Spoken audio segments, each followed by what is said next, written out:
Welcome to the Company of Dads podcast, where we explore the sweet, silly, strange, and sublime aspects of being a lead dad in a world where men, who are the go-to parent, aren't always accepted at work, among their friends, or in the community for what they're doing. I'm your host, Paul Sullivan. Our podcast is just one of the many things we produce each week at the Company of Dads. We have various features, including the Lead Dad of the Week. We have our community, both online and in person. We have a new resource library for all fathers. The one-stop shop for all of this is our newsletter, The Dad. So sign up today at thecompanyofdads.com/thedad. Today, my guest is Ryan Carters, founder of DadFIt, way off in Western Australia. He's a coach, a trainer, and a speaker. He's a dad of 3, 10, 4, and 2. Earlier in his career, he was a professional cricket player in Australia. He went to Harvard. He worked for McKinsey, the international consulting firm. And now he's on a mission through DadFIt to, quote, make dadding a team sport again. To make it so that dads don't feel they're on their own. To give them what so many moms have, which is community. DadFIt, the website says, partners with communities, workplaces, and sporting organizations to support, celebrate, and bring out the best in dads. I came across Ryan after reading a piece he wrote in the Sydney Morning Herald entitled, Moms Are Help to Find a Village. Why Are Dads Left to Struggle Without One? Ryan, welcome to the Company of Dads podcast. Thanks, Paul. Good to be here. You know, I was having a conversation just yesterday with a guy who said, you know, if you could start the Company of Dads in any country other than the United States, what would you pick? And I said it'd be Australia, where you are. And to me, at least, as an outsider, it feels like, you know, dads in Australia are being more proactive or more vocal when it comes to valuing parents. You know, the two guys I really admire, Michael Ray and Mark Tamhana, who are really active. Is that an inaccurate read on fatherhood in Australia, or what is your take as somebody who's there and not an outside observer? Well, for one, I think we have one of the most famous dads in the world in Bandit Healer, a famous Australian export, on the show Bluey. And he probably exemplifies what we would like to think of as the Aussie dad, someone who's always present with his kids and willing to live on their level. But in practice, I think it's hard for dads to take on an equal role. A lot more dads are trying to these days. And that's a really great social change. But what we need, in my view, is a lot of the social and cultural support, as well as some policy changes to really help gender equality in families become a reality. Yeah. Well, for you, you know, talk about, you know, you said, you know, your 10-year-old, you became a dad, you know, relatively young in life and that sort of stuff. Were you still playing professional cricket when you became a dad? Yeah, that's right. I was. Yeah. Talk to me about your career as a cricketeer and how being a professional athlete and a dad, how, you know, what that did to your sort of worldview. So I was, at the time when I met my partner who became my wife, Sarah, I was 22 and she was 12 years older than me, and she had a young baby. So I, you know, initially became her boyfriend and then became Lucetta's stepdad and dad. And that was a huge transition for me to go through in my early to mid 20s. And no one I knew who was my age was going on that journey themselves, let alone doing it while being a professional athlete. Yeah. And so I often felt like I was working that out on my own. I think when you are a professional athlete, you're kind of taught to prioritize yourself and your own performance, because what you're measured on is what you do out on the field. And it's all about training and sleeping and hydrating and, you know, nutrition, everything you can do to perform at 100% in that role. And so having a baby in your life just really throws that into chaos, is what I found. The unpredictability around sleep and other things. And so over time, I worked out how to do that, but it wasn't an easy transition. And I felt like that was particular to me because of my career, which is unusual, being a sports person, and also because of being a young dad. But as the years went on and I was able to talk to a lot more dads about their experience becoming a father, I realized that actually so many dads are struggling with a sense of isolation and loneliness in those early years. And also so many dads are struggling with trying to work out, what does this mean for my career? And how can I keep showing up and doing my best if I want to be a really active and engaged dad? So that's what started out as a personal struggle for me, and eventually became this more of a collective mission about how can we support dads to do their best, in whatever field they're in.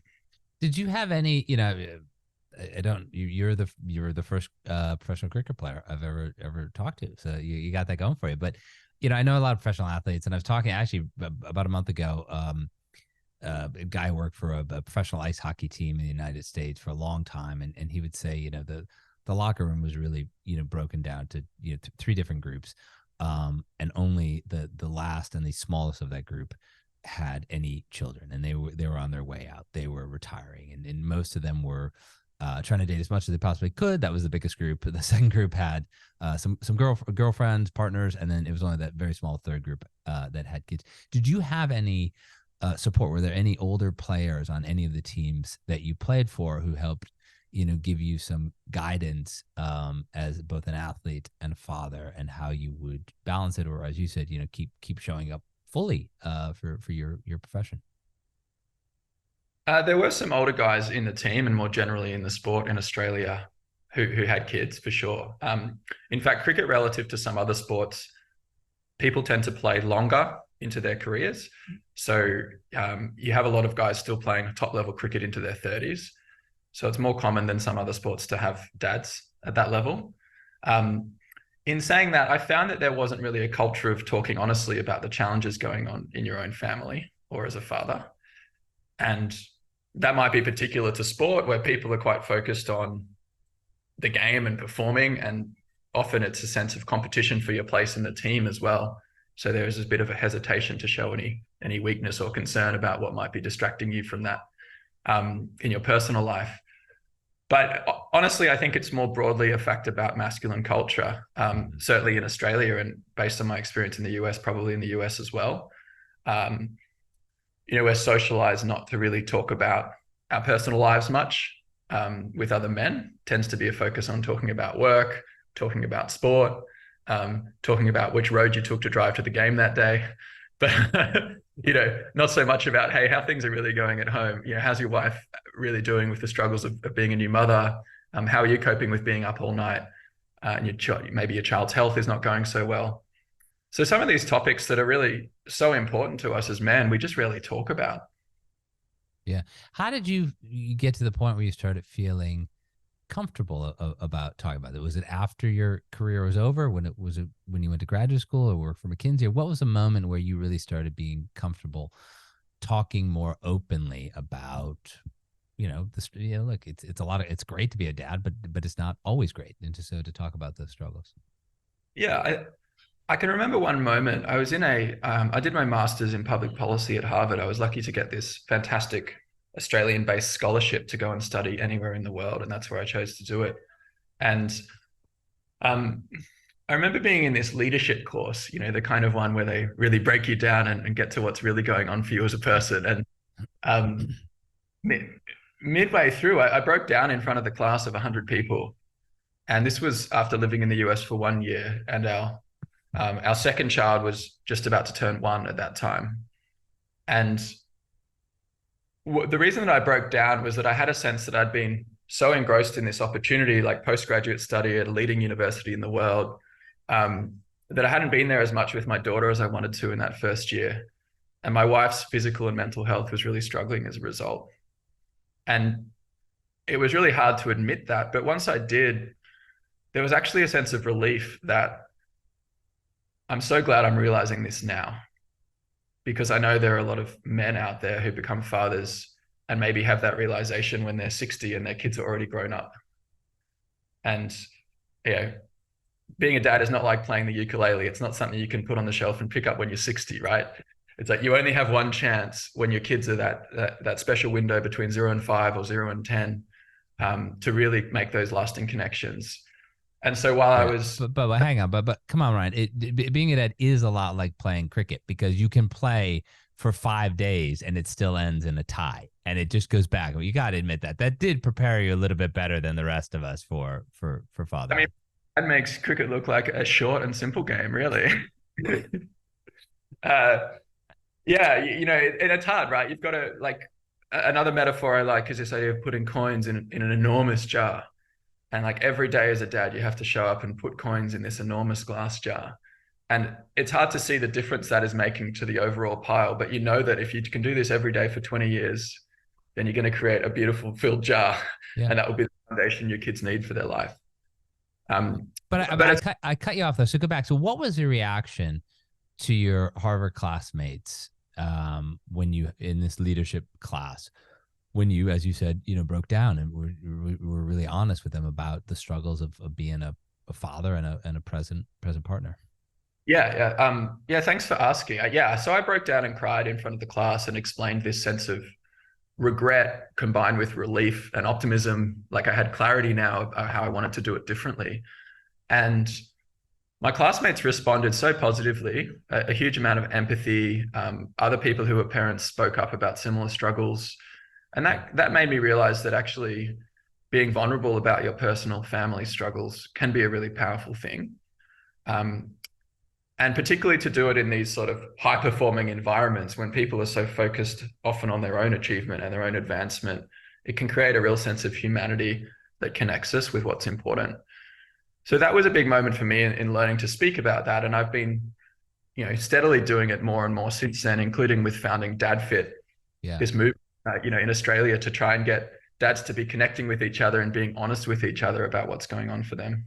Yeah, talk a bit more about that, because the title, you would hear it, you think, oh, this must be a whole bunch of dads doing exercise so we don't all get big bellies and get flabby. But that's not it at all. It's a lot more complex than that, a lot more interesting. And so how did you take your experience as an athlete? You also work for McKinsey, the most famous consulting firm in the world, and then you're a father of three. How did all of that lead to you starting DadFIt, and what are you trying to achieve with it? So as I said, initially it was a really personal struggle, a sense of loneliness as a dad, a sense that I wasn't getting it right. And I didn't know how to get the balance right between having a great career and being a great dad. In my family, my dad had a great career and my mum was a fantastic, largely stay-at-home mother. And so I could see two role models of being a good parent, but how can you kind of get both of those things in the same person, if you know what I mean? And so I wrestled with that for a number of years. And then I realized it's a much broader social problem. And we're living at a time when we really, as a society, we want much more gender equality in families. And that's hugely important for enabling women to succeed in their careers. But unless we support dads with the kind of cultural change required for dads to be stepping up and playing that equal role, it's going to be really hard for that to happen. And then the other part is men's mental health. Based on Movember Foundation research, the men's mental health charity, 7 in 10 dads feel increased stress in the first year of being a parent. 1 in 4 feel isolated. 1 in 2, their physical health declines. And then 1 in 10 experience postnatal depression. So there are some really major mental health challenges for men in those early years of fatherhood. And one of the worst things you can do in a high-risk mental health environment is be isolated. So the idea with DadFIt was, what if we, instead of making becoming a father this private side hustle that you try to fit in on the side of your life somehow, if we brought it front and center and made it into more like a team sport, something where you have a team of dads around you in every community, in every workplace, who are getting together and sharing experiences and talking honestly about what's going on for them. As for the fitness part, we in our regular DadFIt sessions, they're 2 hours, and the first hour is physical exercise. And then the second hour is what we call a dad chat, which is where you sit around a table and talk. Yeah. The reason we have the physical exercise is because it's really important for men's health to be getting out there and working out, but also it builds a huge amount of camaraderie and trust. And that's something I know from my team sport background. Mm-hmm. That sense that you have of connection and trust with people when you really exercise together is huge. And that lays the foundation for dads to get together and talk honestly. If you said to the average dad, hey, do you want to get in a room with 12 strangers and talk about your feelings? They'll probably say, no, thank you. But if you say, do you want to come in and work out together, have some fun, play with a ball, and then get around and talk about what's really going on for you as a dad. What we've found is dads really love that format and it's very effective. And then the third part of DadFIt is you have the workout, you have the dad chat, and then you have the dad challenge. which is after each DadFIt session, we leave with a small challenge for the dads to try out that week in their family lives. Okay. So for example, give me some examples of the dad challenges. Yeah.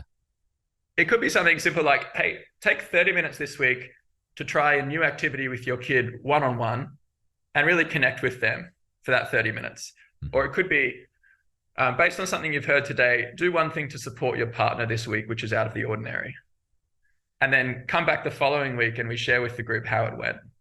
Yeah, and we have a silly award, the Pony Award, which goes to A-grade dadding for that week. So we kind of gamify it and make it fun and take the piss out of ourselves and wear silly headbands. But really, it's all about starting to share experiences about what it means to be a good dad in like an everyday, day-to-day sense. It's fascinating. I won't even ask why it's a Pony Award because I don't want to know. But it's fascinating because I think of, I have a lot of acquaintances, and my daughters think that means I have a lot of friends. But I would say I probably have maybe a half dozen friends, maybe. And when I mean friends, I mean those people that you can really say, hey, this is a struggle, or hey, this is going really well, and I can tell you, and it doesn't sound like I'm bragging or being a jerk. But those, some of them go back 30 years. Some of these friendships. How do you aim to in these DadFIt sessions sort of break down those barriers more quickly to get dads to open up for their own benefit, but really for the benefit of the entire group that's there that evening? Yeah. I'll speak to that in just a second, but just to share the context, you're right. Your research has shown 40% of men feel very lonely at this stage of life. And I've heard anecdotes from the guys in the DadFIt group along the lines of, you go to school, you go to college, you make friends, and then you start working and gradually your friends drop off, and then you move cities and more friends drop off, and then you have kids and more friends drop off. And then one day you wake up and you realize you're screwed. You're entirely alone. And that's a reality for so many men at this stage of life. And what we do is like a social experiment in building connections and real friendships among men in their 30s, 40s, and 50s.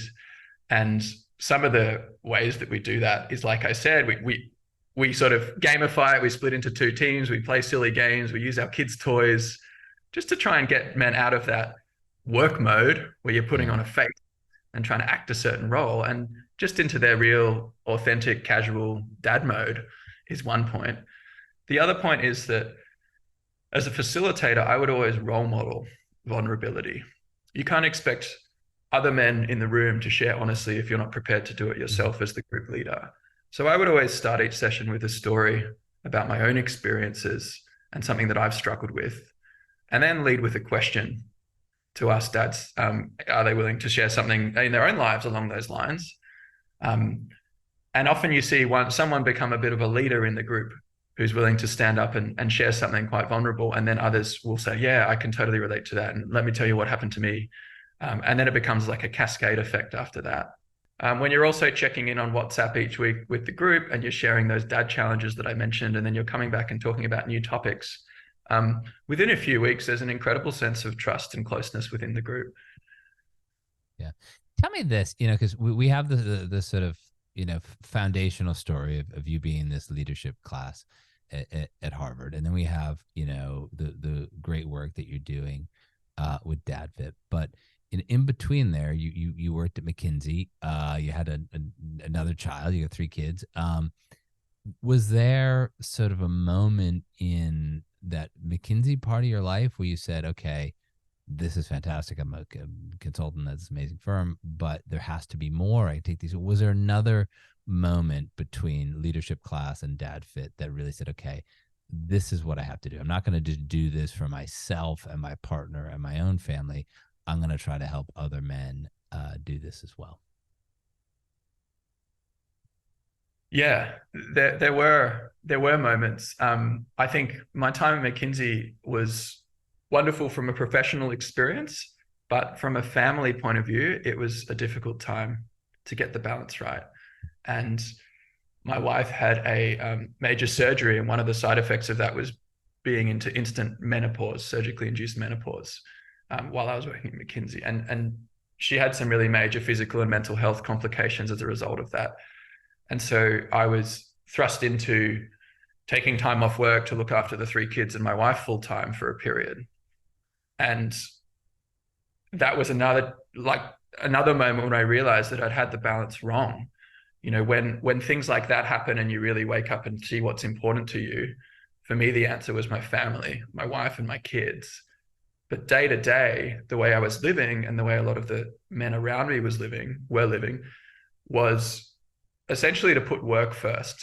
Like, you ask yourself, if your manager calls at 8 p.m. on a Thursday, do you pick up the phone and say, okay, I'll get onto it right away? In a lot of cases, the answer is yes, you do. But if your daughter at 8 p.m. on a Thursday says, yeah, hey, Dad, will you read me one more book? Or can we do this thing together that I learned at school today? Sometimes your gut reaction is, no, it's bedtime. Can you go to bed now? I've got work to do. And so why is it that what we know is our most important priority in life often becomes the afterthought or the leftover priority after our career, the thing we do for paid work? So that was something I wrestled with and kind of went back and forward on during my time at McKinsey. And then it was really looking at the research and talking to other dads and realizing that, again, what I felt were my personal struggles are actually so universal for dads in this day and age. And I saw there could be a potential huge impact collectively if we could get this right, that I decided to take the big plunge and leave my job at McKinsey and found DadFIt. Do you think that when you say that you're taking that call at 8 o'clock at night, do you think that some reason for that or something that propels men to do that is this historic traditional link between masculinity and money? Like, you talked about your own dad being the primary earner and your mom being the primary caregiver in your life. Is it, because this is one of the things we talk about the company dads a lot, is that how do you break that link between masculinity and money, or how do you make that link, more healthy? So, the 8 o'clock call from work, that's money. The 8 o'clock call from your child to read another book, that's caregiving. Is that part of the internal struggle that some men may face? Yeah, I think often as men, we're socialized as boys to think that our number one role is to, achieve out in the world of work and earn money as a result of that. Whereas typically women are more socialized as girls to see a priority as building nurturing relationships, connecting with and caring for those around them. Now that's stereotypical. That's not true of every boy and every girl, Sure. But as a general theme, it holds. And so we've got some work to do as men in this generation to unlearn that conditioning and to think about, I'm not just going to do, unthinkingly what I inherited from 2 generations ago in our culture. Like, what actually matters to me as a person, and how can I put the habits in place to create that life for myself? And sometimes that means making significant changes to your life. Sometimes it means relatively smaller things, like some of the dads who are part of DadFIt, for example, since joining DadFIt, have chosen to go down to 4 days a week instead of full-time work, to have 1 extra day with their young children. And that, it's not like an earth-shattering change, but that's a really significant change to have 1 extra day with your kids per week. And if we could repeat that across society, that would mean huge things for gender equality and for family health. Yeah. What prompted you to write the piece in the Sydney Morning Herald? Again, moms are helped to find a village. Why are dads left to struggle without one? What was it that said, okay, now's the time to write this? I've got to sort of make more people aware of what's going on. And we're talking about inequality. That's an obvious inequality. Yeah, I think it was approaching Father's Day, which is in September in Australia. And I was reflecting on that Father's Day, we still seem to have a relatively narrow and superficial version of what it means to be a dad. We think of golf and fishing and beer and, joking around with the kids, making bad jokes. But this kind of deeper connecting with and caring for your children, we still don't have as much public conversation about that and role models. So trying to start that conversation about what it means to be a dad who's really deeply connecting with your kids, and they're kind of in the trenches and the ugly parts of day-to-day life, cleaning porridge off the floor every morning. That was one part of it. The second part was recognizing that I think the current government investment in early years of family in Australia is, not necessarily intentionally designed this way, but it's kind of the way it ends up is that it provides some social support for mothers in the form of new parent groups that are held usually during business hours in the first 6 to 12 months of a child's life. And also maternal child health appointments, which is designed for mothers and children to go along and meet a nurse at regular intervals throughout the first 3 years of the child's life, just to be able to talk through issues and share any concerns and professional advice. Whereas dads largely go back to work within a few weeks of their partner having a baby. And they mostly don't participate in any kinds of parents groups or parent education programs. And to me, that just seems like a natural recipe for repeating more of the same kind of isolation and more of the same gender inequality that we're currently seeing in families. So I wanted to make the point that imagine what the benefits would be to dad's health, but also to mum's health and to child's health if we made an investment in supporting dads with the transition to fatherhood. We take it, I agree with everything you just said. And we take it, we kind of add the other layer of the corporate world, because there is this, people do need to earn a living. And when we talk about, so many companies in the United States have parenting groups, and they call them parenting groups, but they're not really parenting groups. They're groups filled with moms who come and try to figure out what's going on. And we say, like, a parenting group with 100 people, there are going to be 98 moms in there. And the 2 men who show up are going to be the 2 men who least need to be there. They're already doing all this stuff at home. They're already allies at work. How do we get those other guys in their 30s and 40s who late 20s who want to be involved, but don't exactly, know what to do? They don't feel welcome in that space. And with DadFIt, it sounds to me like you've created this space. If you could sort of, we're about to bump up against time, but if you could sort of, think about, 1, 2, 3 things that you tell dads who are listening, who want to be involved in this, who want to be more open, but they're hesitant, they're afraid to be vulnerable. What are the things that you've found that, help men be vulnerable and also give them the biggest reward for putting themselves out there as men, as fathers, as humans? It's a beautiful question. Thanks, Paul. I think find the right opportunity and take a risk. It does feel exposing to be vulnerable, particularly as men.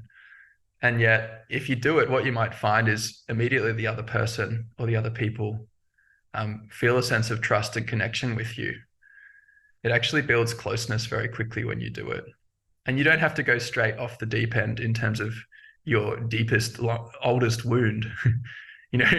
You can start, like, often for me, I start with moments that are quite everyday and relatable, to do with lack of sleep or the kids being sick. And then you can build up to the more deeply intimate things over time.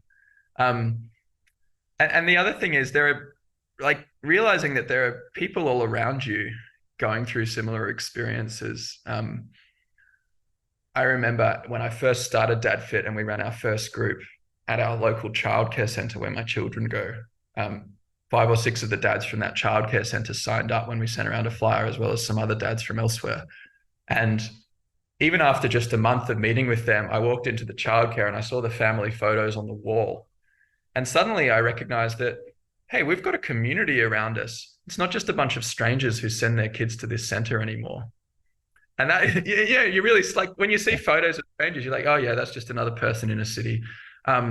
But once you get to know someone and really talk to them, it's such a powerful thing. And now I feel like I can barely leave my house without running into a dad I know and waving to them in the street, which is a beautiful feeling. And we're not, as men, socialized to say that that's what makes life worth living. But for me, it's a huge part of what makes life worth living is community connections and being real with each other. So take the risk, get started with 1 or 2 dads you already know, and just see what happens, because it could really help the other people just as much as it could help you. Ryan Carter's, founder of DadFIt. Thank you so much for being my guest today on the Company of Dads podcast. Thank you, Paul. Great to talk. Thank you for listening to the Company of Dads podcast. I also want to thank the people who make this podcast and everything else that we do at the Company of Dads possible. Helder Mira, who is our audio producer. Lindsay Decker, who handles all of our social media. Terry Brennan, who's helping us with the newsletter and audience acquisition. Emily Servin, who is our web maestro. And of course, Evan Roosevelt, who is working side by side with me in many of the things that we do here at the Company of Dads. It's a great team, and we're just trying to bring you the best in fatherhood. Remember, the one-stop shop for everything is our newsletter, The Dad. Sign up at thecompanyofdads.com/thedad. Thank you again for listening.